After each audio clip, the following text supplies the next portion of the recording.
তারাপীঠ থেকে ফেরার পথেই ঘোরাপে মর্মান্তিক দুর্ঘটনায় প্রাণ গেল বেহালার এক পরিবারের শাশুড়ি জামাইয়ের। হাসপাতালে ভর্তি 3 জন।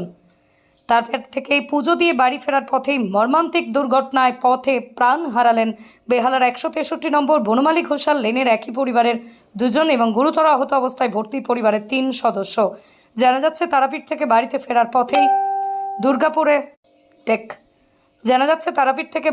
পথেই দুর্গাপুর এক্সপ্রেসওয়েতে হুগলির গুড়াপের বসিপুর এলাকায় ভয়ঙ্কর গাড়ি দুর্ঘটনার কবলে পড়ে পরিবার। ঘটনাস্থলে মৃত্যু হয় সুমিত জানা, বয়স আনুমানিক 51 বছর, এবং তার শাশুড়ি রামান্না, বয়স আনুমানিক 65 বছর। এছাড়াও গুরুতর আহত হয় সুমিত বাবু স্ত্রী রামানিয়া জানা, বয়স আনুমানিক 42 বছর, এবং ছেলে সুরজিৎ জানা, বয়স 19 বছর সহ ছোট ছেলে সৌরদীপ জানা, বয়স 12 বছর।